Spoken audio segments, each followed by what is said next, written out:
சொல்கிறோம். ஒவ்வொரு மனுஷனுடைய வாழ்க்கையிலும் அநேக துன்பங்கள் இருக்கிறது, அநேக வேதனைகள் இருக்கிறது. அந்த வேதனைகள் மத்தியிலும் ஒவ்வொரு மனுஷனும் வாழ்ந்து கொண்டிருக்கிறான். ஆண்டவர் இயேசு கிறிஸ்து ஒரு மனிதனிடத்திலே எதை எதிர்பார்க்கிறார் என்றால் அவனுடைய உள்ளத்தை மாத்திரம் எதிர்பார்க்கிறார். உங்களிடத்திலும் என்னிடத்திலும் ஆண்டவர் இயேசு அவருடைய உள்ளத்தை எதிர்பார்க்கிறார். இயேசுவிடத்தில் ஒரு மனிதன் வந்தான்.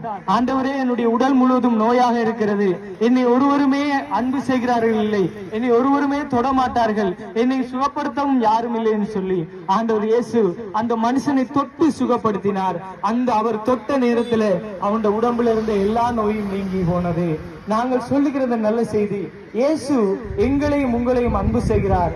இதோ தன்னுடைய ஒரே பேரான குமாரனை அவர் உலகத்துக்கு அன்பளிப்பாய் பரிசாய் உலகத்தில் என்னிலே உங்களிலே அன்பு வைத்ததால அவர் இந்த உலகத்துக்கு இயேசுவை அனுப்பினார்.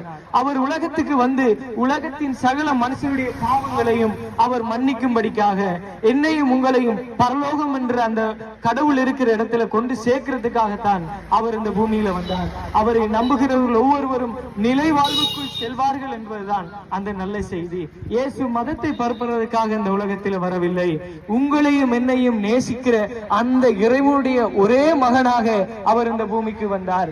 நீங்கள் இந்த நாளில் கூட அந்த இயேசுவை நீங்கள் நம்பினீர்கள் என்றால் உங்களுடைய வாழ்க்கையில நீங்கள் விடுபட முடியாமல் இருக்கிற உங்களுடைய நெருக்கமான சூழ்நிலை, உங்களுடைய பாவ பழக்க வழக்கத்திலிருந்து நீங்கள் விடுபட முடியும்.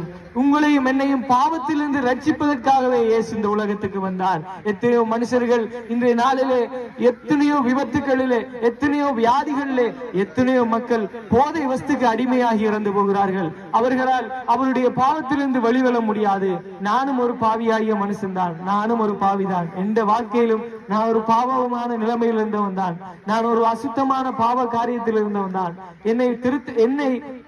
என்னால் உங்களை திருத்த முடியாது, உங்களால் என்னையும் திருத்த முடியாது. என்னையும் உங்களையும் இந்த உலகத்தில் விடுவிதலை தருகிறதுக்காக இயேசு என்ற ஒருவர் இருக்கிறார். அவர் விடுதலையை மாத்திரம் உங்களுக்கு தருகிறார். உங்களுடைய பாவத்தில் இருந்து, உங்களுடைய நெருக்கமான சூழ்நிலையிலிருந்து அவர் உங்களுக்கு பாவ மன்னிப்பை தருகிறார். நாங்கள் மதத்தை பரப்ப வரவில்லை. ஒவ்வொரு மனுஷனுடைய வாழ்க்கையிலும் மனமாற்றம் என்ற ஒரு நல்ல ஆரம்பத்தை எதிர்பார்த்து தான் இந்த செய்தியை சொல்லுகிறோம்.